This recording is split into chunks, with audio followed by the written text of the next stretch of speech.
Well. We've got a pretty crazy show today because we've got all the drugs happening today. I think we're gonna be dropping acid. We're gonna be dropping. I'm not gonna lie here. I've never done a drug in my life, so I have no idea what the hell I'm talking about. So anyway, thank you for joining the Comic Binge. I am your host, Paul Herman.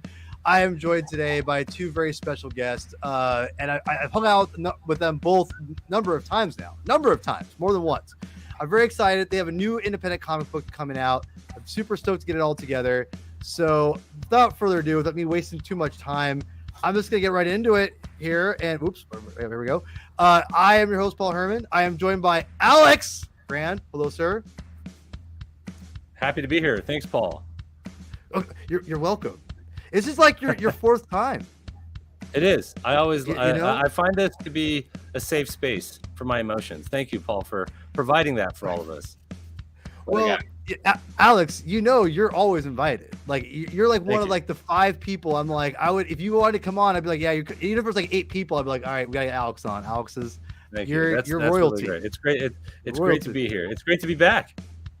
I know you're busy. I want you on every show. So I don't want to be selfish. I just gotta let you go let you free bird it, whatever you want to call it. Just let free you go. But when you come on, always means a lot to me. So thank you for joining. I've heard that phrase before. I appreciate it. Free bird. Okay. And our first time guest here, but someone I've known a little bit. We've talked a couple times, hung out a couple times. Awesome guy, Josh. How you doing, sir? I'm great. How are you? Great to be here. Thank you for coming on. I'm doing all right. I'm excited to talk about this comic that you and Alex have wrote.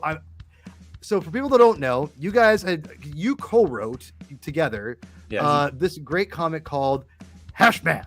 Based on a true story. And I'm kind of bummed, guys, because I wish I could have gone back and been like, I think you guys needed another title at the very bottom, underneath it. I think you could have said the story of how Seattle legalized marijuana. Ooh, why don't we get it on Amazon right now? Go ahead. All right, we'll make it happen. All right, I like that. I like that. What do you think? That's actually punchline. Josh very much loves. So this basically, this started. Josh has been a part of the industry, for. Maybe close to 20 years. What industry? Tell the audience. The marijuana. He's been part of the marijuana industry for close to 20 years, and just to kind of clarify, he had already done a lot of interviews and had footage of interviews of various people that were also involved in it, including his dad, who is the character Hashman. All the other characters in it are composite characters of multiple people to kind of capture it, so it's not as clear. But the 2 people that are more defined is Josh is the son of Hashman, and then his dad is Hashman. And he had already had a lot of interview footage. He wasn't sure what he was gonna put it into. Like it was still quite He had all this footage, high definition, really high caliber interviews, but there was always this question of what to do with the material. And so, he's been, my best friend for, since the 90s. 25 years or so. And it was one of our trips, we went to Mexico to hang out with his dad. And I had just finished Journey into Mexico, my comic. Yeah. And, Journey to Mexico, as is it's like a historical fiction book with real people. Love that book. And Josh kind of looked at it and he was like, hey, we might want to do something with this material. And I was like, I'd just kind of come off of the Journey to Mexico comics. So I was a little, I don't want to say burned out, but I was not sure if I was creatively there yet. But then, but I've had a good, really great relationship with his dad, for almost as long as I've known him. And so there's always been, a real positive relationship. So his dad was on that trip and we just started talking. And I think Josh kind of, I don't want to say he orchestrated it, but he wanted to get me into interview mode because I've interviewed, all these people in comics, and I've interviewed, Jim Shooter for 12 hours or whatever that was, right? That is a goat.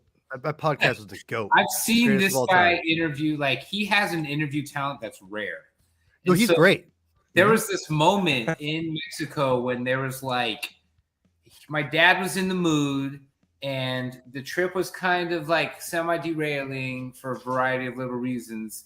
And I saw this opportunity because Alex was in the mood. Like everything was just getting wild for me. It was like too much shit going on. And we have a good time. We have a good time with each other anyway. So. And they already vibe with each other like it's funny. They almost like just start getting into their own. They were in their own rhythm. And then I looked at my nephew and I was like, "Turn the camera on. Just turn your phone on and start filming them right now." Okay. I was like, "Alex, do your thing." And then Alex, as soon as the camera got on, he just flipped into like he went from like 3/4 of the way in to all the way in. And now you have like, it was like Howard Stern, except for, and I wrote a lot of notes down, and it started from the beginning, like literally, where were you born? Okay, Brooklyn Jewish Hospital. All right, tell me about your parents. It was like, tell me about your mom. Wait, what did she do? Okay, like it was like, and it built up, and each day, I never ever heard ever. Like I was like, wait, what? Really? Oh yeah, because it was the interview, and I was leaning in. Like I knew the framework of these stories, right? Okay. It was the way he was drawing, because my dad is like this. His memory's all over the place. But when you get into these, and he's also naturally secretive. There's a bit of a secretive nature to him because of all the stuff he's done, and for some reason he felt like he was ready to confess. That's what it was. And the confession started happening. I was like, oh, we got something here. Okay. And so these guys went at it for 3-4 days. 3-4 days. It was probably like 4 or 5 days.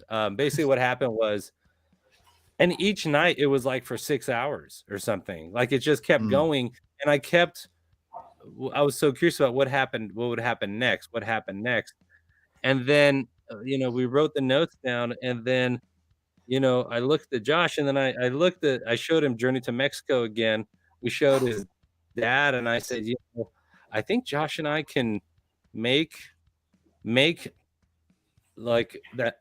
The name Hashman came later. We had another working title, what was it? It was American Outlaw with 2 N's, right? But what happened was we stumbled onto something psychological in the interview that we got really excited about. We wanted to share, we wanted to translate it, and it wasn't one draft. I mean, we went through like 5-6 drafts of this. Even when the art was finished, we still rewrote it again and again. And Josh especially got really obsessed on that part, and it was awesome. And I will say this, it was one of the most fun, creative times I've had with a person was when Josh and I were doing this together. It was hours too. It was not that was hours beyond the interview. And then I reviewed also his interviews that he had already collected. Then I also interviewed Josh a bit. And then there was 2 other people that I also interviewed. And then oddly enough, one of the guys in it, the one that in the 80s gets busted by the FBI and had that girlfriend, that agent, his sister in life is like someone I know randomly. What? And so I interviewed her. And so it's like I started collecting all this information about it.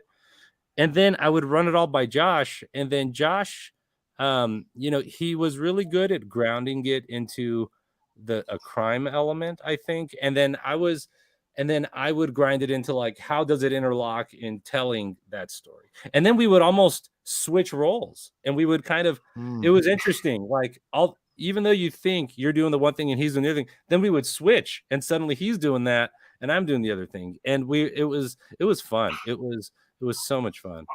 It was. So quick question and either one you can answer.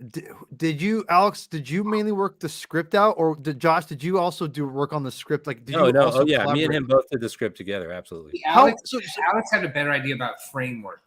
First of all, he understood about how all the panels should look. I didn't know anything about that.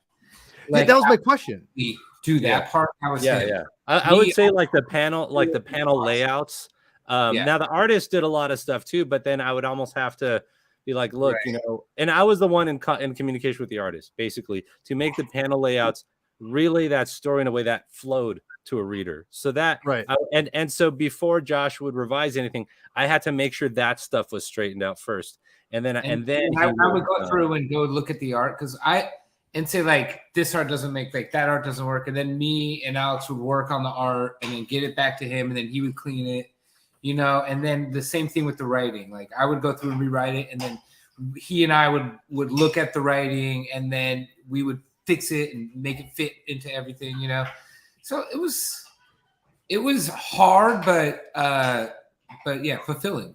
And also it was, I think, a good way, you know, look, let's talk about what it's about. It's about the life of this character, Joey Berkowitz, and his kind of abusive childhood, and how that kind of fractured his emotions and dealings with other people, and his mental escape from that was a life of crime, right? And all the crimes in it are substantiated by newspaper articles and things like that. Like there's a whole nother level of research where I was going through digging up newspaper articles to like get the newspaper version of all this stuff. Wow. And so you know, and you know, his dealings in the mob in the early 70s, the 60s, it was really like it was really like so much. It was really so much. It was interesting to relay that into the story we were trying to tell.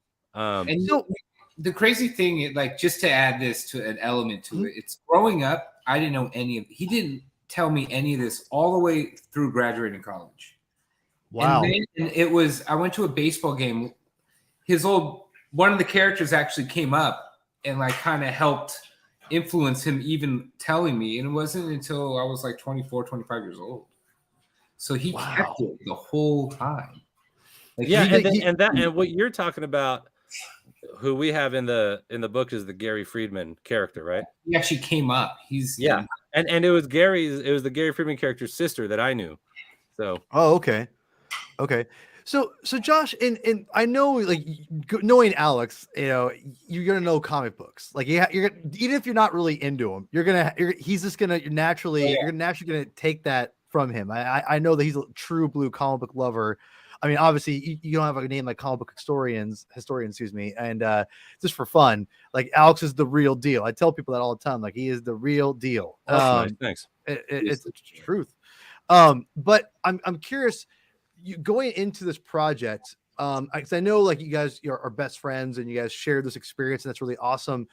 Were you, after working on a comic book, I'm sure you like comic books and read them, I'm not sure if you love them as much as we do, maybe necessarily. Well, I also like publishing. I've published a magazine. I've published heavy art. So I'm into that. Like, okay, cool. Yeah. World, I love that. So that part I really did.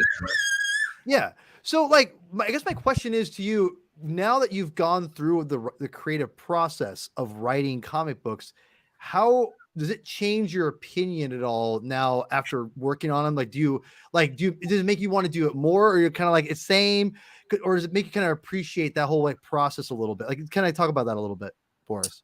Oh yeah. I mean, I really actually appreciate the story writing process a lot more.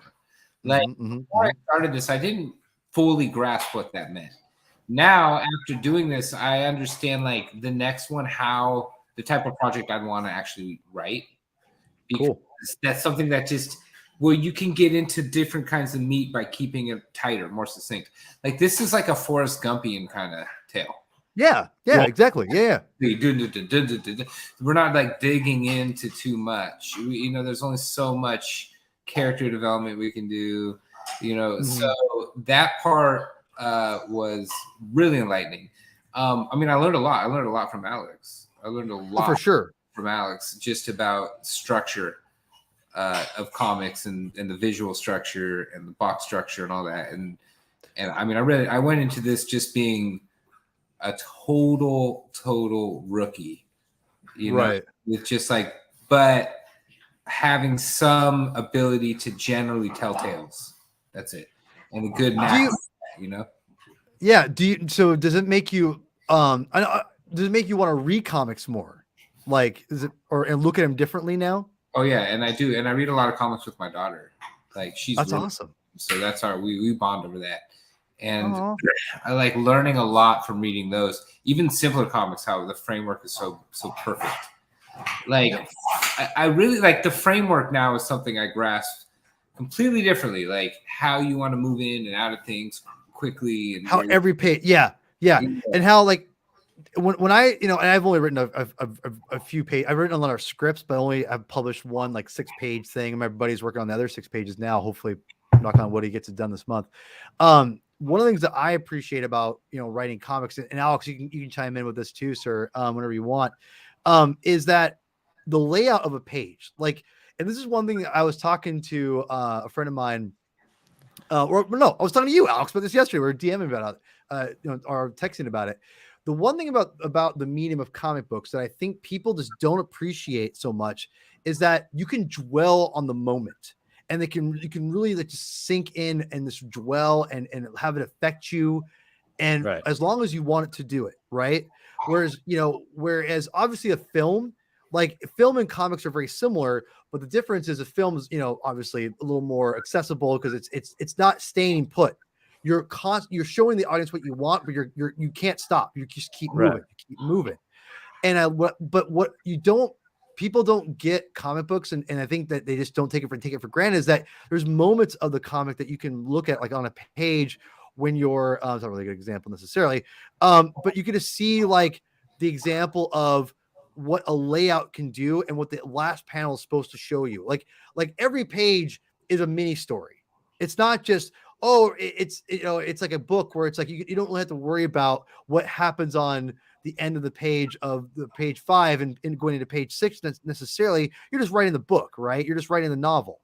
Whereas a comic book, you're giving the reader almost a mini story on the page to entice them to turn the next page. Like but it's not, it's literally designed to turn the page. It's not meant, it's not like a, you know what I'm saying? Like that's something I never really appreciated. I learned that that's where Alex really understood that. Like he understood that part.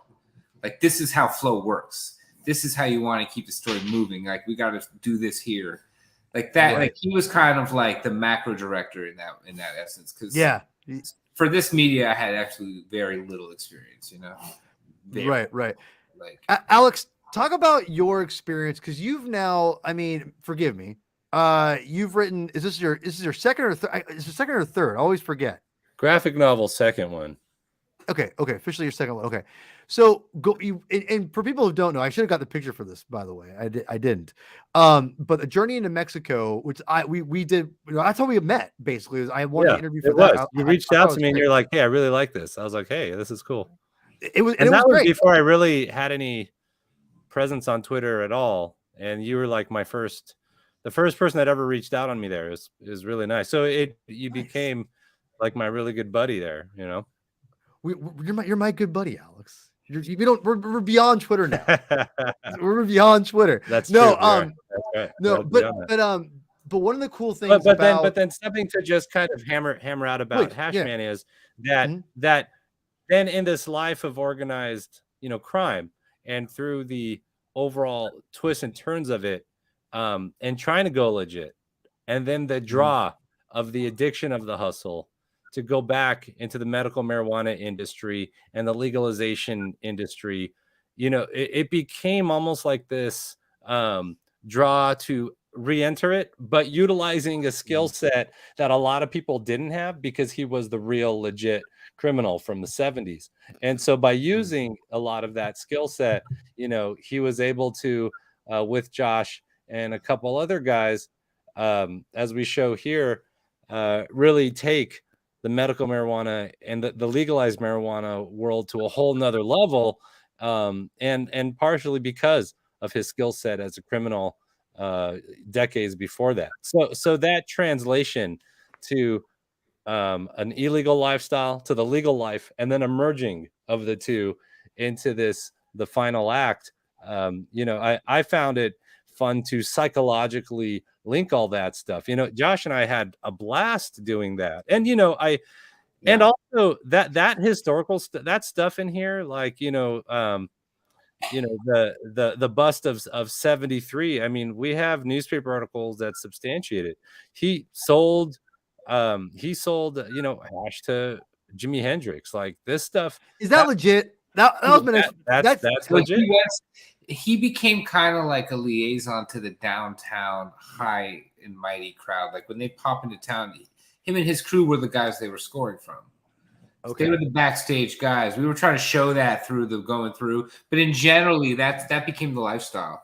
And like that whole thing, that whole week with the actress from Last Tango in Paris. Yeah, I mean, that's a thing that was actually one of the things that happened in New York, and so it was just one of these like really fun things of, and then how his own guilt from the whole thing was in some way dealt with by adopting Buddhism, but then his anxious fear of connecting with everyone because of the abuse of his mom, would drive him to do all these dastardly things, and the addiction to the hustle, the addiction to the dastardly, but then set in the real time, in the real world, and manifesting, in various aspects, whether it was as a psychologist or whether it was as a medical marijuana provider or whatever, all that, and actually, that whole marijuana segment, like we have newspaper articles that show that stuff. There's an article on how he lost his license. It's all there. So we had real stuff. The thing that I think Josh and I really made a real special effort was to humanize the whole thing, and I think that's to make him feel real, like a real person that you can kind of connect with. I think to get his soul presented, because then it's this really, then you start catching on, and then you're on this ride, this criminal's ride. It's interesting. There's so much you said there that I'm like, I want to react to. First of all, I remember when we first met, Josh, you had told me about your history with everything a little bit, of the comic. You guys told me about the comic you guys were making. I remember you talked about how, ARMPs and things like that. And now I'm not unfamiliar with that stuff because I work in medical. That's my background. And so when you talked about that, I'm like, yeah, that makes sense. And then I had no idea, as I'm reading this, your dad was an ARMP. I'm like, wait, what? And as I read that, I'm just like, wait, hold on a second. This is what it was like. I was like, hold on, let me grab a comic here. Can I give you best example? I was like this. What? That was literally what I did. I was like, wait a minute. And so here's the other weird thing. I'm just gonna minor spoiler for people who are watching.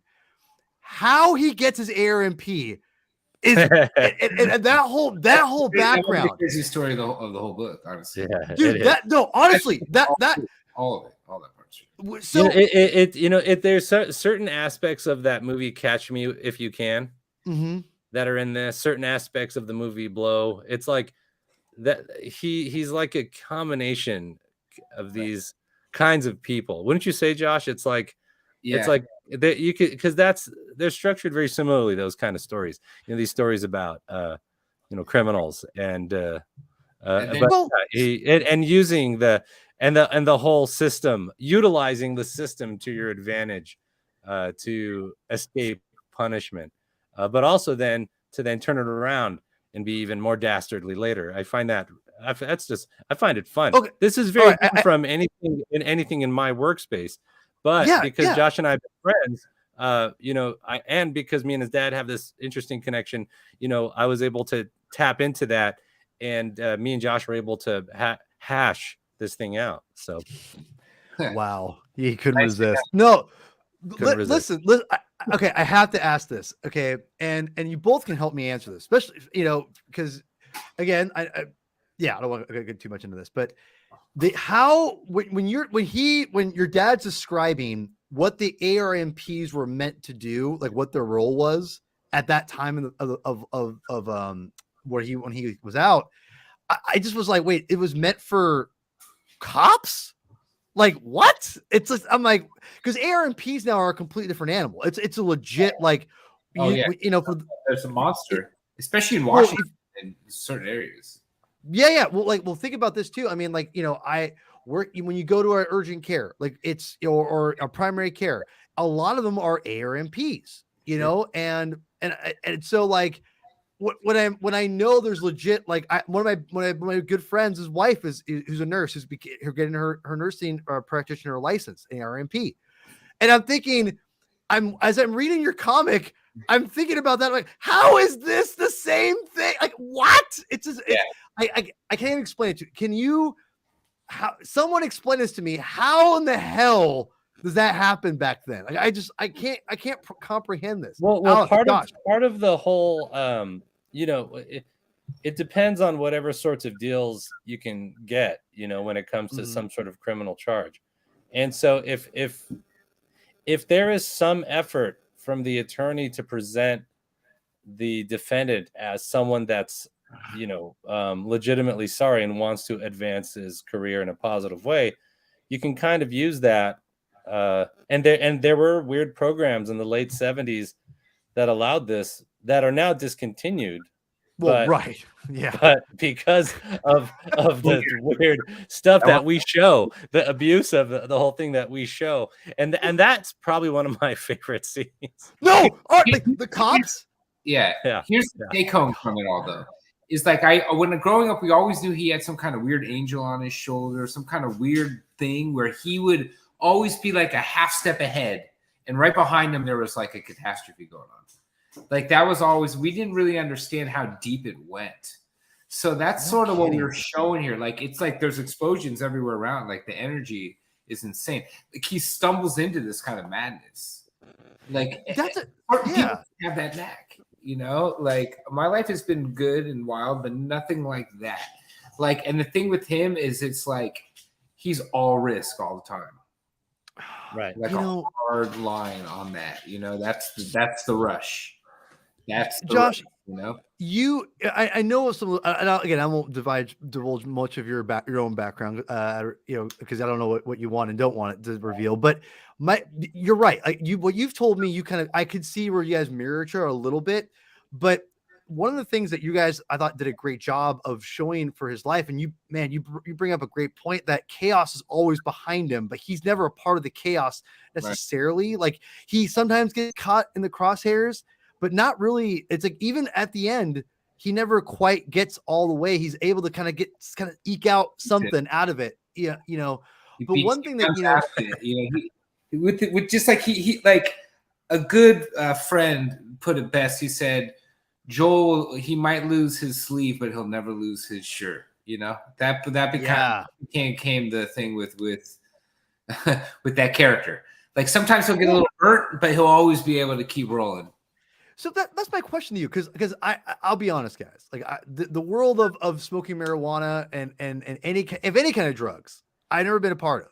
I just never partaked in it. I'm not like against it. It's not my thing. It's never never, not my thing. And it's when I see his, like, reading this comic and seeing how he lives, like, and I'm a guilt-ridden person. I'm like a Peter Parker here, Alex. Like I am driven by guilt. And I'm being serious. I can't imagine. Yeah. Not even close to living like that. And Josh, as your father, looking at that, and I know you said you kind of live a kind of chaotic and got a lot of stuff going on. Could you imagine living like that? Like, I mean, I couldn't do it for a second. Unfortunately, I can. Okay. Which is something that Josh and his dad have some similarities in that regard.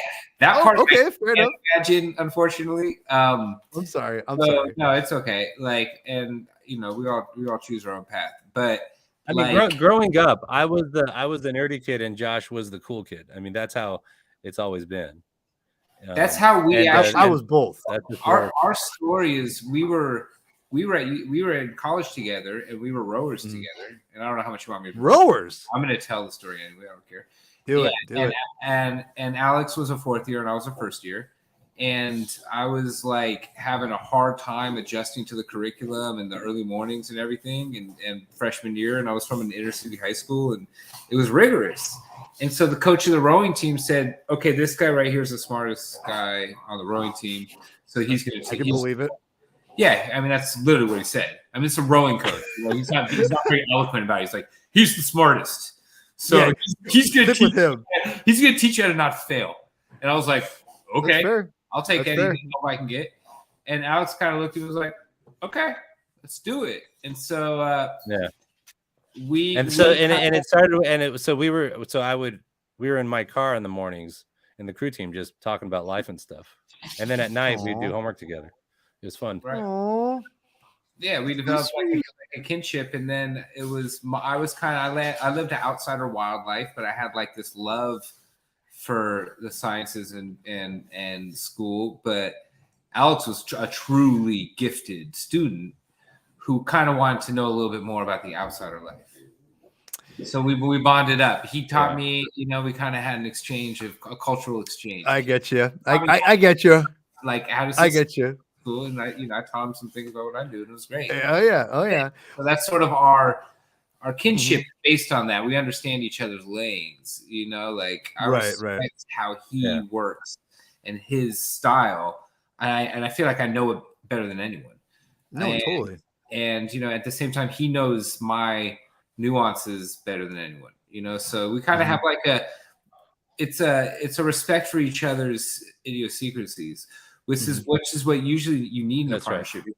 Partnerships are very strange. Like everything's very personal. You're very close to in your partnership. Well, and that's a great way of bringing that up, because it seems like in the book, and maybe it's not like wasn't like this in real life, but it seems like that's the problem with your dad, right? Like he never had like an Alex that he could really lean on, could help him kind of maybe straighten him out. I'm not saying you need to straighten out Josh, but like your dad like maybe had that someone like him to kind of anchor him back down. Because that's one thing I'm going to say about this book that I really liked, and that was what I took away from it. Now, I'm not sure if this was the message, but the beauty of art and any art is that you take out what what you want, right? You get out of something what you put into it, and everyone's going to put something different into whatever art you put out, right?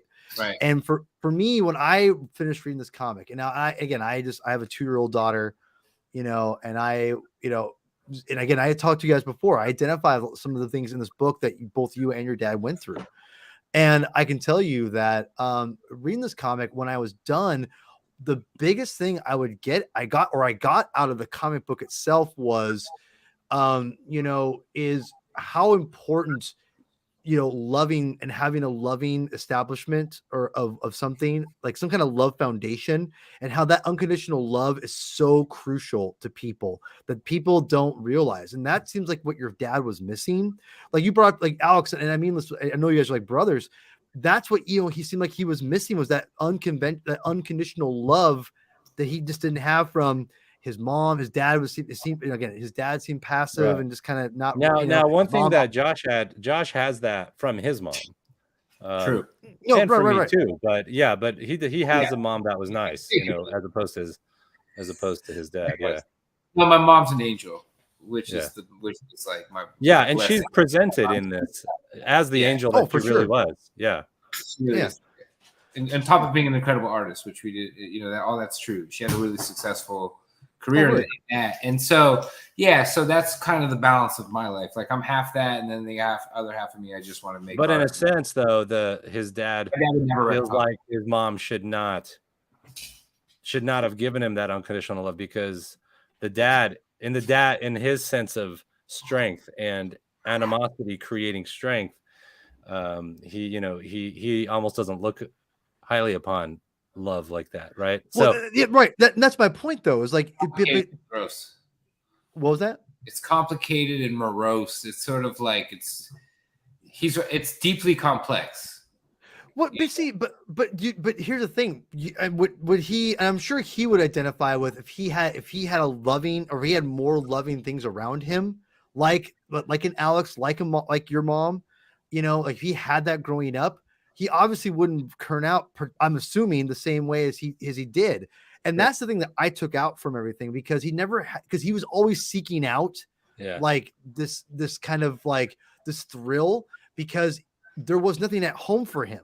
That's what I took out of it. It was like, when something was presented to him, like his second wife, it wasn't a trusted source of love, right? Because of what happened with his mom's abuse, and how he couldn't, what if this person treats me like the way my mom did? It's only a matter of time before this person does that too. And you know, that whole thought process, and then that being kind of linked into an illegal lifestyle. You know, we really wanted to we didn't want to just show a bunch of illegal things. You know, I mean, Of that's course, shown, yeah. and that's thrilling, and some of Mhm. the situations are funny in just a very dastardly way. But we really wanted to ground it into like an origin of sadness in a sense. No, I think you successfully did that because I I took out of it very much of just kind of seeing how important having someone who has that love it just is crucial because people lash out in different ways. And once they go down that road of whatever road there is, whether it be crime or something else, it's hard because they're so fixated on whatever they are. I mean, as we all are, right? Like it's just human nature. You're not. It's hard to change who you are as you go.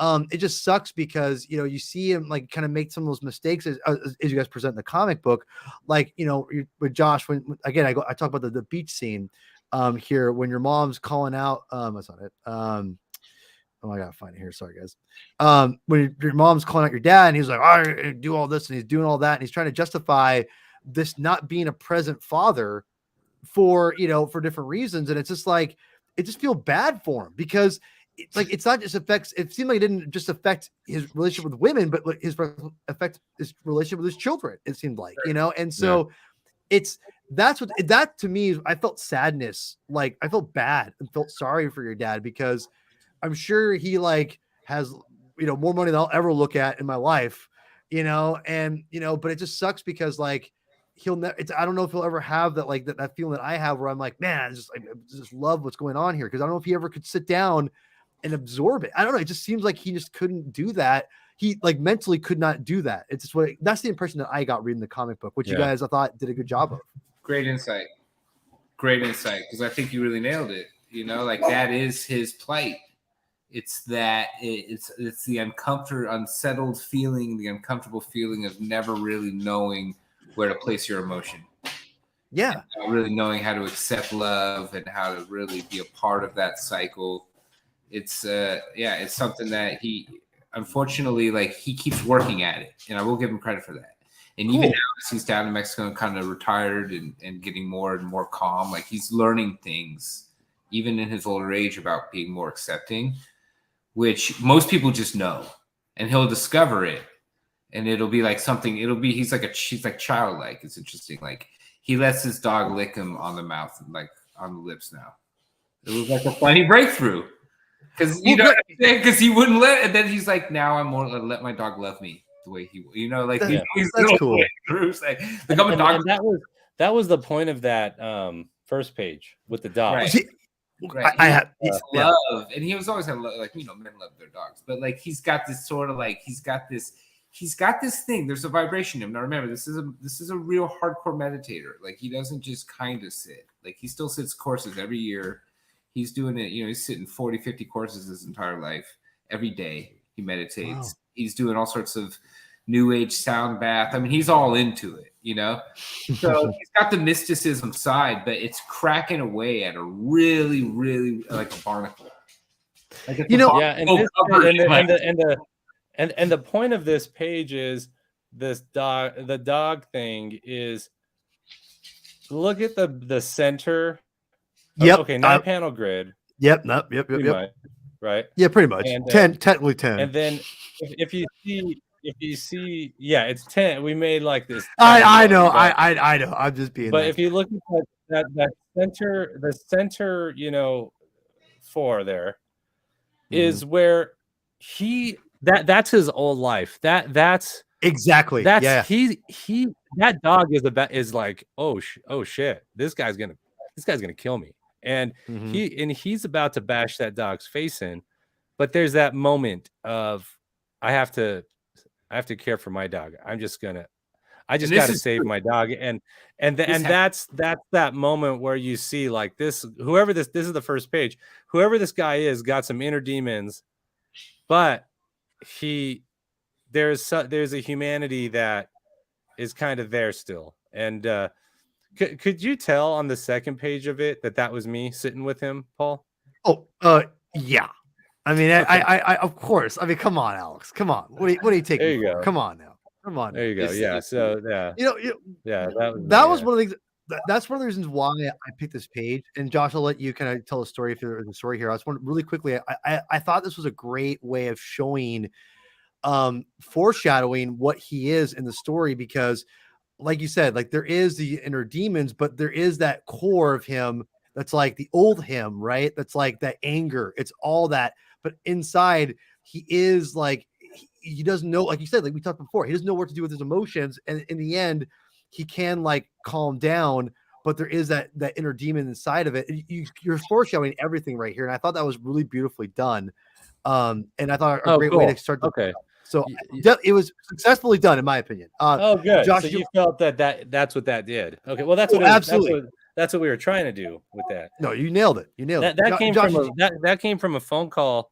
You know, Josh's dad called me and he was like, "The weirdest thing happened the other day," and he tells me this, and then I'm like, and the first thing I think about is, well, how do you fit that in if we have like a lot of the pages laid out already? Where and I'm like, what about like a prologue? And then, well, how about we just do one page? Because pages first they cost money each page. yeah, but it's that. But then also, then I thought, but the 9-panel grid, and then I realized to tell the point that hesitation and murder, you needed that 10th one there. But yeah, so I did a stick figure layout, and then when I sent that to the artist, his first version was great, but the only thing that I had him change was the one where he's really zoomed up on the dog with the fist, with the eyes turning red. And I said, look, zoom in even harder and make the hands bigger, really stretch his face. I was like, we want fury. We want, and then when that came back, I was like, I love this guy. I really did. I don't know. Josh and I have had a lot of discussions about the art, and there were times when Josh had to do a full sweep, going, look, we got to tighten up this, we got to do that. But the dude was a great guy to work with. Well, what's his name? Tell the artist his name, please. Oh, Charbak Deepta. He was wonderful, and he was able to bring in the whole fabulous furry freak brothers of the 1960s, that underground rock and roll art. That was I think what we're going for visually on this, to make it kind of a visually funky thing to be a part of, like ride this wave. And actually what we did was we found like 3 people that could possibly be candidates, and we sent each one the same 1 page of script, and each one of them drew 1 or 2 pages as a test. And then we picked him because he was able to capture some nuances that allowed for a less number of panels to tell the same amount of story. Like the other 2 guys, they needed twice as many panels to tell it, and it wasn't as nuanced. Whereas him, he had this nuance in it that you could actually capture story elements more compactly if you throw some visual nuance in what the character's facial expressions are. And so that's how we decided on him. So what's so fascinating about what you said there, Alex, is that I know you don't, again, this is not a slight on you by any means, but you don't read as many modern comics as I do. I think I read a little bit. I read a lot of old stuff. Yeah. Right. You get the historian name. I always give you massive crap. I want you to read more modern stuff, just because I think sometimes I'll binge on modern stuff and read and catch up. Right. And then I'm done for a while. Yeah. Well, like to your credit, when we first got together, I get to do some Spider-Man comics. I'm like, go read modern Spider-Man. And to be fair, on Spider-Man. You did. I did. You did. I was like, whoa, you told me to do it, and then after a week, I was like, all right, I'm done. I did it. You did it, which I appreciate. But so to say all that, one of the things you brought up here about your artist Deepta, I thought, which I love, the storyteller. I think he's a very strong storyteller. The style is not necessarily my favorite as far as stylistically, which I'll get to that in a second. I want to talk about that in a minute. But I agree with you. As a storyteller, very, very, very good storyteller. Because one of the things that that I think is missing in modern comics and you touched on it exactly, is that some artists need a million panels to tell a story. Now this is different because you're telling it's more of a, again, it's a different feel. You're bringing the psychedelic element into it. The many panels serve a purpose, just like the 9-panel grid does. You're trying to get we're looking for pacing. Exactly. That was now, like the whole thing we're looking for. Right. The problem now is that I look at manga artists, and this is why I think manga is so much more popular, I think, worldwide compared to American comic books, because the artists of manga, the manga artists are so incredible. They know how to use nuance and use and tell a story better in 3 panels than any without American comic artist. In 9 panels or 8 panels or 10, whatever. All the art with the oversized faces allows you to get away with it. And because they do close-ups, wide shots, like they're able to use those certain angles the best way. And like you said, Alex, they know when to use words. Again, they've taken basically I think what comics back in the 60s and 70s and 80s did so well and improved on it, whereas American comics is kind of like kept rehashing. And there's great American artists out there, but as a whole, I would say there is a problem I think they're amazing, talented artists, but storytellers are lacking in the American comic industry as an artist. And I think part of that is because the artists they're not dependent on doing the storytelling as much as they were before. Because we all know the Marvel method, right? Marvel method, like that, they were the storytellers essentially. They were doing the pacing, like you were saying, Josh. But so I mean, that doesn't really exist anymore. No, it does. That's what I'm saying. So because they're not dependent on that, they're not developing that. Yeah, they're not developing that as much. So they're not. You get what I'm saying? So there's I think there's a lot of the artists and the writers in manga. They're both. They're the artist and the writer. So they're able to tell that. It's just interesting to tell that. And one of the things I want to ask you guys, and now, Josh, you may not even remember this, but I remember thinking like you guys. I thought when you guys were telling me the story, I'm thinking of like Michael Lark. Like, I'm not sure if you're familiar with that name at all, Josh, but Michael Lark is a Brubaker criminal. Like, I was thinking like that hard-edged idea. I'll never forget. I was like showing you some stuff. You're like, hey, I'll show Alex this. And you showed Alex like, no. I was like, no. And I was really interesting because I loved it because Alex has a vision. And I love that about him. Yeah. Now, the art is not necessarily my favorite as far as stylistically. Now, that being said, Alex and Josh, I'm curious, and you both can answer this. I'm curious what you believe the same answer. Josh, I'll let you go first. I already think I know Alex's answer. But is the art meant to be more of a cartoony style to kind of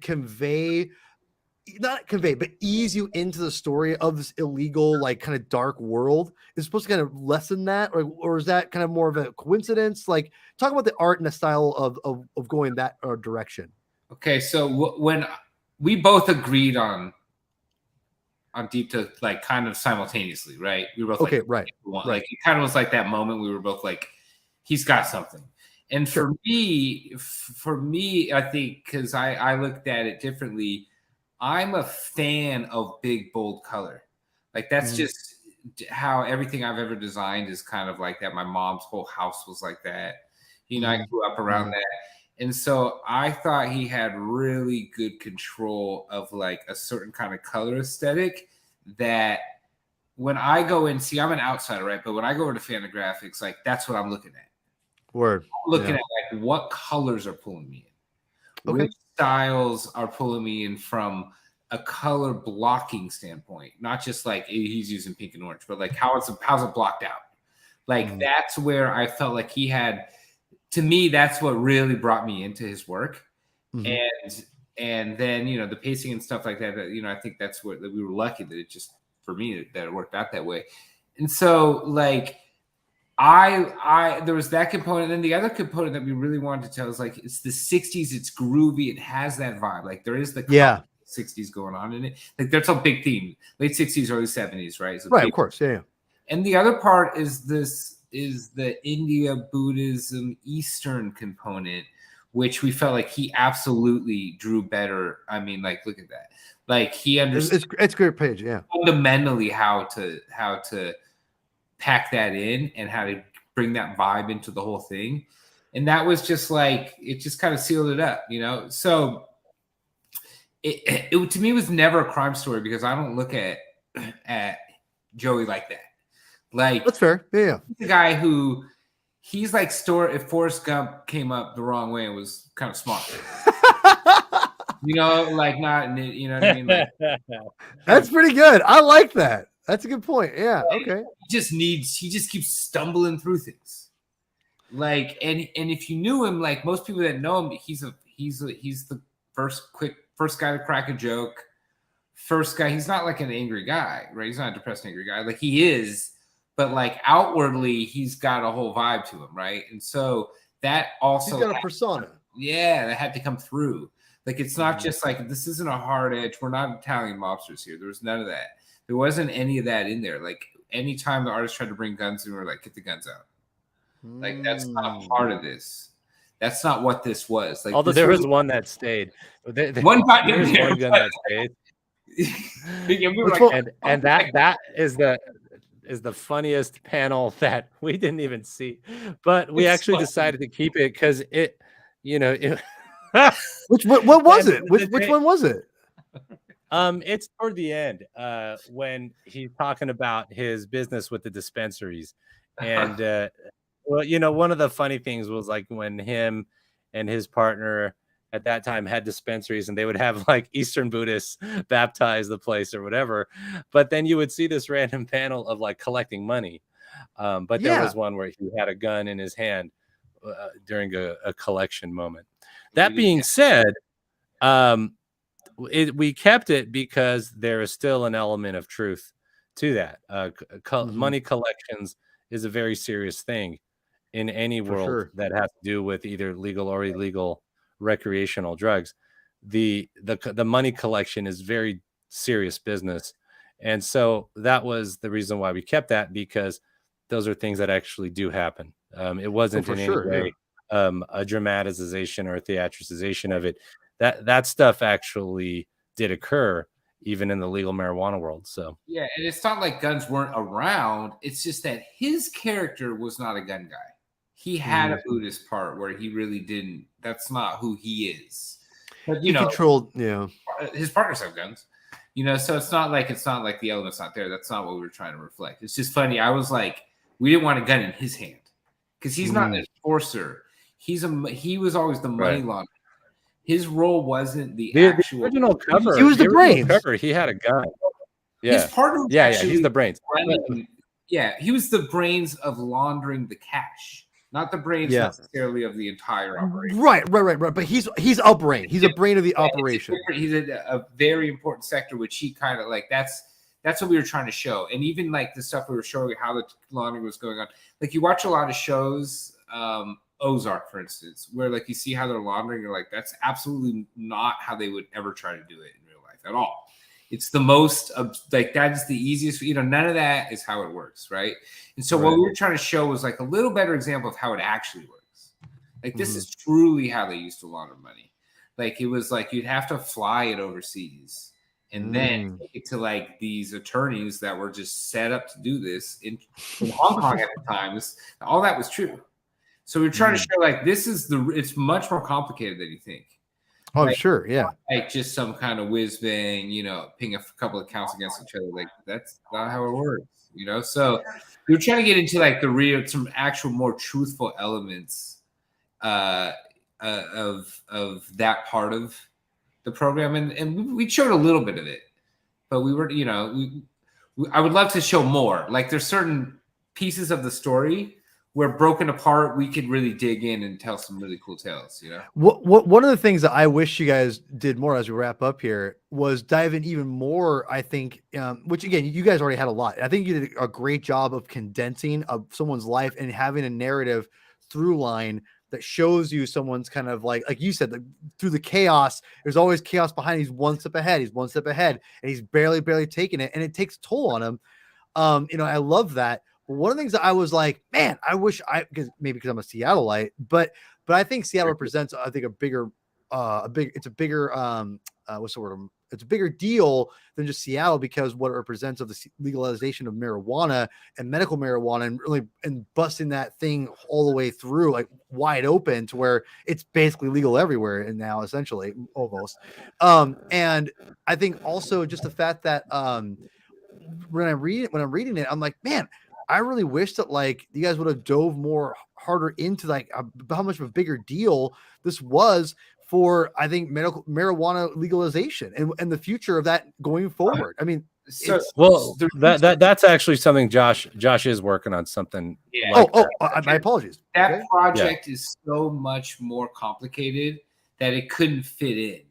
Like, That's what I thought. was Yeah, the yeah. problem. And so we're working on stuff around that because it is a very complicated, very beautiful little story on its own. And Just this was like a teaser to that. Like, some bro, crazy shit happened here, but we'll get to that later. bro, all I gotta say is when I could, the way you guys trickled into that, I've been reading something like, this sounds goddamn insane. Like just everything that you like, just a little bit from your dad's perspective, which again, I love the fact that like, oh yeah, it drove me out and I'm writing in Eastern Washington in a potato. I'm like, what? Like, I'm like, is that like, and he was like, in the back of a I hotel know. writing stuff. And so it's told from his perspective on purpose, not mine. Like, I didn't want to have any of mine or any stories the way I perceived them. I tried not to, but I mean, so because Josh and his dad don't exactly see eye to eye on some of the details, and so Josh wanted to keep was keeping a journalistic integrity on. I was trying to, and therefore we just rolled through some things. But what was happening is like there was a Breaking Bad going on in his mind, I'm sure, while Breaking Bad was actually happening on air in real time. It was surreal. So like there was that whole cancer and like his cancer diagnosis. The show was popping off before he set him off. Yeah, right when Breaking Bad was hitting its peak, my dad was actually replicating the exact same thing, going through cancer, and started writing more. It got to the point where he was writing 5-6 patients at a time, like all lined up in a row, and just like giving them it was a free for all. And so I mean, it became like $300 for each one. Purpose, dude. Yeah, we authorized hundreds of thousands of people. That I know, and I remember again, like I remember back in the day seeing it from a peripheral standpoint of like, wow, there's like, this is kind of like, it's getting insane. Like there's everywhere. It got everywhere. You know, everywhere. Really, really, it was hyper explosive. We were almost in the middle.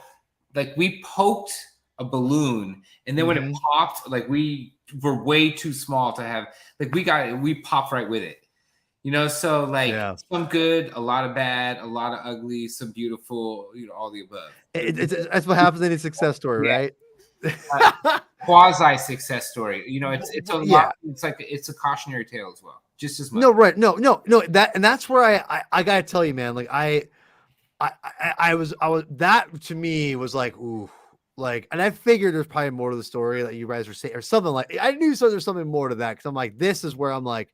Damn. But I mean, like, he says that he owed a lot of the money he made was owed to the IRS, and also he lost family, doing that, and trying to pick up the pieces of the whole thing. So there wasn't like the gold at the end of the rainbow that he was hoping it would be at all. Right. And again, going back to what I was saying before, because he didn't have that foundation of love. He wasn't able to fulfill that and be able to work with, I'm assuming you, Josh, and everything, like the way you guys presented it. Like he wasn't able to sit down and separate, and come together. It's like, no, this is because he has to separate from love and attachment because that's like, he's scared of that. And it's scared to be, because when you love someone, it's my opinion, when you love something so much, there's a humility to that.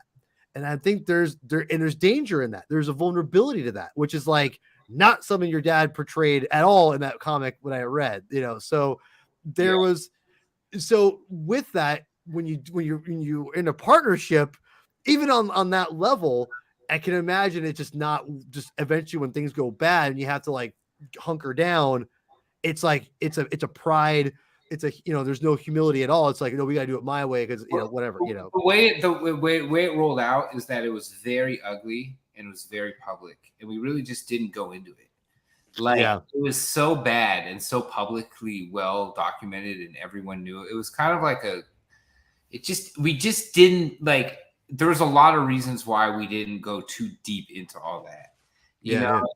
Like we could have, but And maybe we will. There's still a bit of there's still a sore spot. There's some emotions on that still. It's a lot of untouched stuff. There's a lot going on there, and it's its own. So actually, we started working on it, Alex and I, as its own individual graphic novel. But even that became like very difficult, very fast. I'm telling you, just slow down. Let's figure this one out because it's hard. It's a totally different kind of stuff. It's just that the details were they're just way beyond it was you know, it doesn't even it's almost like it'd be better as a comic series because of like a 12 there's issue. so much because there's so much there. Yeah. Right.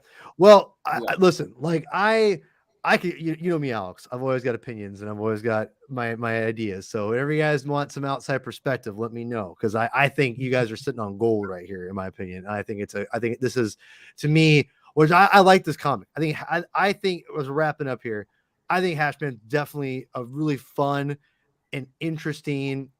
This is, again, I only primarily read genre comic books because I'm a big nerd, right? Like I love like this nerdy stuff, fantasy. I hate even say nerd stuff because like it's whatever, right? Like, I mean, like what? It's not nerdy. What is, yeah, whatever. Like everyone loves this shit. Like what? Come on. It used to be nerdy. Now it's yeah. It's everyone. Yeah. But the thing is, I don't read a lot of like more realistic like comic books as much. It's just not really something my wife does. She loves like artsy stuff and whatever. But the thing with this book I really appreciated was just kind of it reminded me how it's nice to kind of identify with real characters like your dad and for you too, like I said before. So I definitely tell people, go pick up Hashman. It's a great book. You guys can get it pretty much anywhere. Alex has done a phenomenal job of making this thing available to anywhere, any way possible, pretty much on Amazon. What's that? I'm sorry. We're not in it to make money. We just want to get it out. It's not really like It's actually priced low on purpose because we just want to get it out there. I know it's great. And it honestly, if you guys want to read something that's not just a typical superhero comic, this is a dynamic and interesting things. It's wild, it's crazy, and I really liked it. And thank you for gifting it to me, Alex. Really appreciate it. You know, like I said, man, I appreciate it. You guys are awesome. Thanks for coming on. This has been I mean, I could talk to you guys forever, as you guys know. I can't shut up. So, you know, but we live 10 minutes apart. So. I know. Josh, we're gonna watch some football. We're gonna watch some sports. We're gonna bro out. We're gonna bro out. Okay, sorry, Alex. I know you're not as into sports as much as we. I'm gonna try to get you to smoke some weed. That's right. I'm in California. I'm gonna keep maybe an edible. Maybe an edible one day. Ooh, We'll see. I have to make sure one of my friends is with me first. There was one guy I told him I would never not try it without him around. So. Well, let's talk about that. That's a party. We'll talk. Yeah, we'll talk.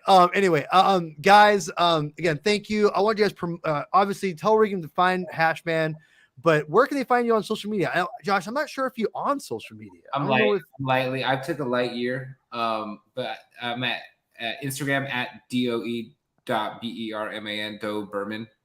Okay. So yeah, I'm gonna be back on there now though. Like in 2023, I'm back in there. Yeah, I just sort of like was. You need a break. I get it. You need a break. Like when I do creative stuff, sometimes the social media clogs me up. First of all, it sucks my attention away.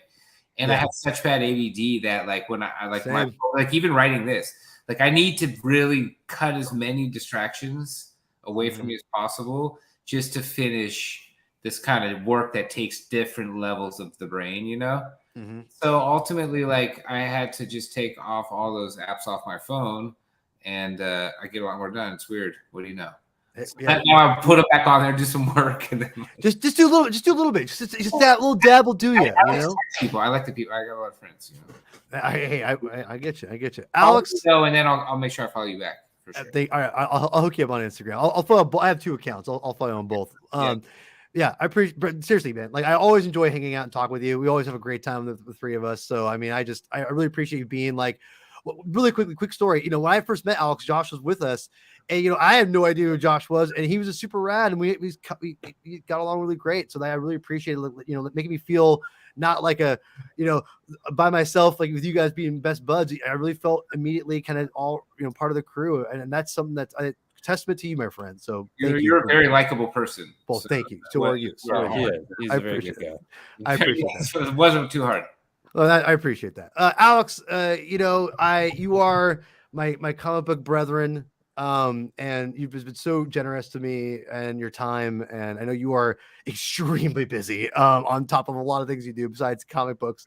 But where can people find you, support your stuff? I mean, you do the Lord's work. That's all I got to say. Oh, thank you. Yeah.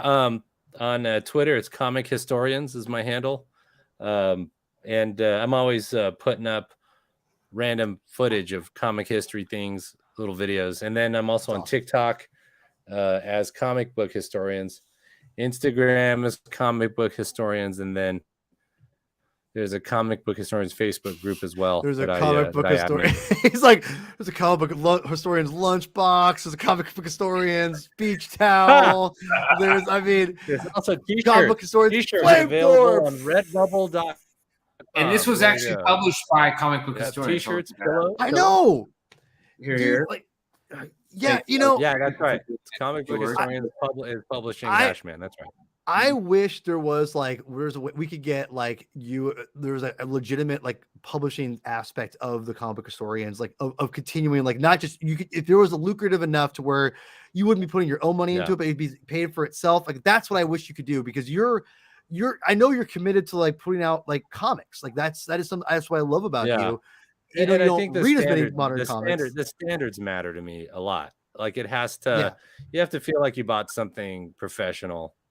And that you're encountering something professional. That's a real high priority of the whole thing. No, and I think it shows. I go back to, you know, obviously by Hashman, Journey into Mexico, I think is a blast. I told you back then, I tell you now, that should be in libraries for kids. It's a great kid book. Oh, I think it's going to get made into a movie at some point. Like, no, it's phenomenal. The next it'd be fun. Something. Someone's going to option that. And then Comic Book Historians also published Cult Girls as well by Natalie Grant, my wife. That was great too. Yeah, that was awesome.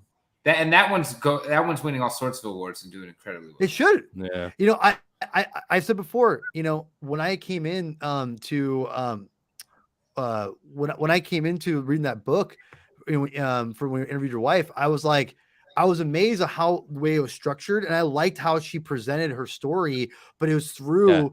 Not, a little similar to what this one is, but I would say it's more of like factual, like more of like teaching, which I thought was really interesting. Yeah. She's trying. It's a cautionary cult tale that she's really trying to teach you about how they work. I love cult stories. Also, there's a little bit of a Malcolm in the Middle approach to the storytelling of that I thought was really nice in Cult Girls that I think works well. It was good. No, it was great. I think I loved it. It was I had so much fun talking with her. And by the way, she's always so supportive of this of our channel here. Like she's always like favorite, like commenting, and I know, like honestly, like means like a lot to me. And I was like, and that episode where you interviewed her, that one did pretty well. It looked like. It's my most favorite, dude. Josh, believe it or not, I remember telling Alex and I were talking. I was like, yeah, let's interview your wife, you know, and everything. And I said, the problem is I feel bad because like only 10 people watch my channel, right? And he's like, oh, no big deal, you know, right? And then literally, her video is my most watched video, like bar none. Like I was like, I think it's like 3,000 views or something. Yeah, that's huge for me. I was like, it's constantly getting views, constantly, and so it was blowing up. I knew it as soon as I saw it. Alex will tell you, as soon as I saw it, I said, "This is gonna blow up." No, it like I don't know. I read it. I know it's gonna blow up. It portrays. I think it accurately portrays things from her point of view. I think in a very like totally like valid way, and it's really informational. And it doesn't really. It gets into the pros and the cons of being in a cult and in religion in general. And I've talked about how I identified with it in certain aspects. You know, so go by Cult Girls. I like how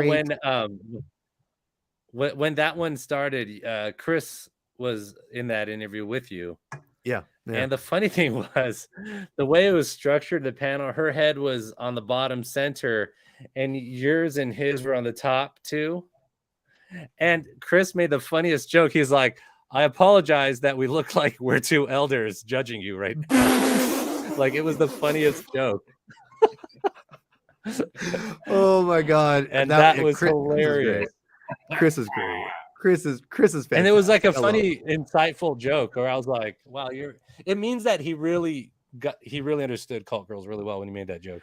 No, totally. And like, yeah, it's great. And so, yeah, go check out all your stuff there. I mean, I think Alex is easily, if you like comic books at all, he is a must follow because he will teach you literally, like he'll get you down the road where you need to go to learn about comic books. And your stuff you post on Twitter is so insightful. And, you know, and I keep trying to I keep like Josh, I sent him a text the other day. I'm like, dude, go check this out. This got tons of clips. Go clip it out. Come on. Like, stop wasting time, you know, stop wasting time for the rest of your life. Go clip this for me. Because I want people to know this stuff. So, no, Alex is a content machine. That's the secret. No one works harder than this man.